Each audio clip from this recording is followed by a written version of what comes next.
Good evening and welcome to the Monday edition of Primetime News. I'm Michael Madimba, standing in for my co-anchor Selima Shimwefaleni Masipa. Leading the news tonight, the leader of the official opposition, Mark Henry Venani, has announced that he will be running for the presidency of his Popular Democratic Movement, or PDM, for the final time before retiring from politics. The main opposition political party is scheduled to hold its elective congress in Katima Mulilo from August the 22nd to the 24th to elect new leadership for the next 5 years. Andreas Tomaut filed our lead report. In fact, I want to say to you that I will be the first president of this party to retire and join another party. I don't want to join another party. I believe in this party. I came as a boy in this party. 18 years I was a central committee member. I rose through the ranks, becoming Secretary General, Secretary Information, Secretary General, youngest president at 34, 36. So I have a good record, something to fall back on. I'm not a wishy-washy politician. For now, I'm going to steady the party in these very hot waters of elections, because it's a contentious area. After that, you must come to me and say, Venani, what does your future look like? Only if I win power. If I win power as president of the country, then the rules of the party will not be able to suffice. Why? Anywhere where the incumbent wins, you are given state powers. Now the problem with many of you journalists, you are comparing state powers to political power. It's not one and the same thing. They look the same, sound the same. It's not one thing. President Hakainde Hichilema of Zambia struggled for 20 years to become president of that country. He was opposition leader for 20 years. I've only been opposition leader for 10 years. After 20 years, he is now running for a second term. Nobody in UPND can say, Hakainde, you ran for 20 years, therefore must go. Because he's incumbent. The purpose of a leader is to bring power to the party. On to neighboring South Africa, where Jacob Zuma has been expelled from the ruling ANC party. The decision, which was formally announced earlier today, was taken after disciplinary proceedings were launched against the still popular ex-leader earlier this month. On Sunday, several media outlets citing a leaked document reported that the disciplinary committee of South Africa's ruling ANC has decided to expel former President Jacob Zuma for leading a rival group into elections in May. AFP has more. Former President Jacob Zuma has actively impugned the integrity of the ANC and campaigned to dislodge the ANC from power, while claiming that he had not severed his membership. This conduct is irreconcilable with the spirit of organizational discipline and letter of the ANC constitution.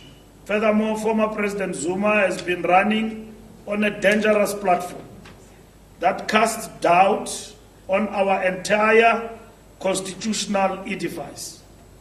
He has meted out a host of anti-revolutionary outbursts, including mischievously calling into question the credibility of our electoral processes without cause and discrediting the rationale of our judicial system. As now the latest update on election preparations. A team from the SADC Electoral Advisory Council is currently in Namibia on a pre-election mission to assess the country's readiness to hold the general elections later this year. More from this report. Leonard Sessa, who represents Botswana in the council, told Nampa on Monday that they are in the country for a duration of 2 weeks to engage with different electoral stakeholders. We'll definitely make sure that we share whatever before we leave with you as the ministry. Very important ministry. Also, there are some questions that you need to pose, because you also conduct diaspora voting. How far? Such questions will be asking to you. How far have they registered outside there in those different embassies, high commissions? What were the challenges? Are they ready? So our mission is going to be a very neutral mission, getting the gist, and so that we advise the country at large to say, yes, this is what you should do. And also inform, advise the MCO to say yes, Namibians are ready. The SADC Electoral Advisory Council team will be meeting with various stakeholders, including the Electoral Commission of Namibia, political parties, government officials, people living with disabilities, and the media. Sylvia Shandali reporting for Primetime News. Let's now look at coastal happenings. The United Nations Development Programme, or UNDP, through its partnership with the Ministry of Mines and Energy, continues to make strides in ensuring the livelihoods of small-scale miners are improved. Through its environmental governance project, funded by the government of Sweden and now in its second year, the UNDP has provided crucial support to small-scale miners across 5 hotspot regions. Isabel Binto brings us this report. Through its environmental governance project funded by the government of Sweden and now in its second year, the UNDP has provided crucial support to small-scale miners across 5 hotspot regions. One such community is the Khobo Small-Scale Miners Cooperative at Uis in the Daris constituency of the Erongo region, which mines dimension stones such as prehnite, amethyst, and tantalum, among others. According to UNDP resident representative Alka Baitia, the project aims to enhance the livelihoods and safety of small-scale miners by offering comprehensive health and safety training and fostering sustainable mining practices. One of the other objectives that we have is also to promote more women coming in. So it's traditionally a male-dominated field, but there are some women miners as well, and we would like to encourage women miners who are currently almost, at 10% of the small-scale miners. So they can come up because women are also, some of the households are headed by women, and they do provide for their families. Ministry of Mines and Energy Deputy Executive Director Erasmus Shivolo noted that the successful completion of this project marks a significant milestone in the collaboration, demonstrating a shared commitment to fostering sustainable and legally compliant mining practices in Namibia.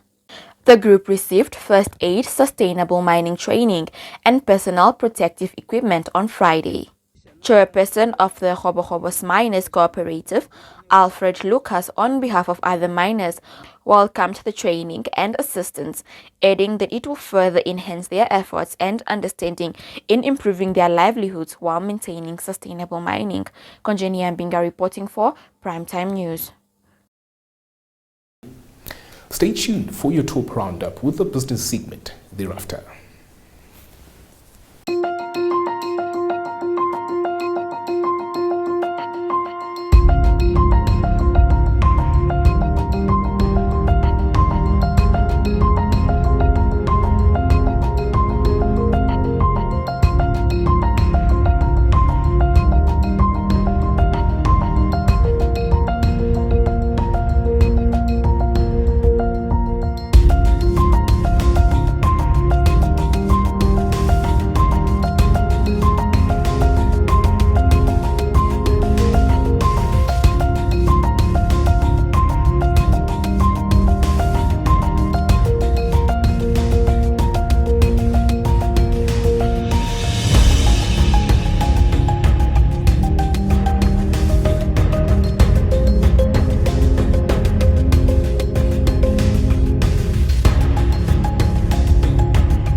Welcome to the Primetime Biz segment, your premier source for all things business related. Leading our business desk tonight, Deep Sea Consolidated Investments donated bags of salted dried fish with a total value of 540,000 Namibian dollars. The donation will support approximately 5,000 affected households. Deputy Prime Minister John Mutora received the donation on behalf of the affected beneficiaries. Primetime News producer Konjeni Ambinga brings us this report. This disaster response means the activities and programs designed to address the immediate and short-term effects of the onset of an emergency or disaster that include immediate actions to save lives protect property, and meet basic human needs. Now they have taken action. The fish, I suppose, is ready. But once the fish is donated now to us now, who are tasked to distribute it to those registered and qualified beneficiaries, people who are in the 14 regions of our country, people who are in the 121 constituencies of our country, all over Namibia, who are affected. How is our response to get it there? So, disaster response means we have to act fast, properly, professionally, make sure that these reach the destination. People are hungry over there. Maybe we are better, some of us who are in town. In other news, a groundbreaking ceremony for the construction of over 140 middle-income houses at Swakopmund's Matutura proper residential area was held on Friday. Now, the houses, to consist of 2 to 3 bedrooms, will cost not less than 500,000 Namibian dollars and will soon be constructed through a partnership between Quintessential Construction, the municipality of Swakopmund, and the Development Bank of Namibia, who funded the project through a loan. Isabel Bintu filed the story. The houses, to consist of 2 to 3 bedrooms, will cost not less than 500,000 Namibian dollars and will soon be constructed through a partnership between Quintessential Construction, the municipality of Swakopmund, and the Development Bank of Namibia, who funded the project through a loan. Speaking at the ceremony, Urban and Rural Development Minister Erastus Uthoni applauded the partnership between the entities for assisting the government in the provision of housing to the people. He said, housing is more than just a basic need. It is a cornerstone for our national development. Therefore, as we continue to address the housing challenges we face, we are not only building homes, but also nurturing communities and fostering a sense of belonging and pride among our residents. The development project follows the recent launch of the revised National Housing Policy, which provides an overarching framework for integrated human settlement development in the country. Sylvia Hashondale reporting for Primetime News. That concludes tonight's top segment. We now bring you tomorrow's countrywide weather conditions, followed by a roundup of the latest economic news.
to Sport Planet, the segment dedicated to all things sport in action. We commence with rugby. After a disappointing performance against Zimbabwe in the semi-final match at the 2024 Rugby Africa Cup, Namibia's senior rugby team, the Velveetjas, redeemed themselves with a strong showing against Kenya on Sunday, securing third place in the championship. The senior national rugby team emerged victorious with a score of 38-27 in a high-scoring playoff of the Rugby Africa Cup held at the renovated Mandela National Stadium and Wankunkulu Stadium in Kampala, Uganda. The tournament featured the top 8 rugby unions across Africa and served as the initial stage of preparation for the 2027 Men's Rugby World Cup qualifiers for the African region, to be held in the same country next year. Now, onto the high-octane world of Formula One. Mercedes and Lewis Hamilton are back as a race-winning force. Max Verstappen and Red Bull face a fight to keep their titles, and Fernando Alonso may be aging but is not finished yet. Now, 7-time champion Lewis Hamilton emerged from a 2.5 years hiatus when he won the British Grand Prix and has since added a podium in Hungary and Sunday's gifted win.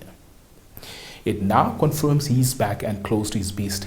He made a superb start, stormed into the lead and controlled the race before Russell's ill-fated one-stop strategy put him ahead, and in a car that is better than he ever believed possible, when he decided to leave Mercedes and join Ferrari next year. The team have lost an emphatic 1-2 triumph when Russell's car was found to be 1.5 kilograms underweight in post-race scrutiny, but for Hamilton, it brought a 105th career win exactly 11 years after he recorded the first of his Mercedes victories in 2013. Stay tuned for your sports roundup.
This concludes Monday's edition of Primetime News. Many thanks for tuning in. A reminder to follow the on-screen prompts and subscribe to the Number TV platform to stay updated on developments shaping the global village. On behalf of myself, Michael Medimba, and the crew behind the scenes, catch my colleague Selima Shmwefeleni tomorrow. It's good night.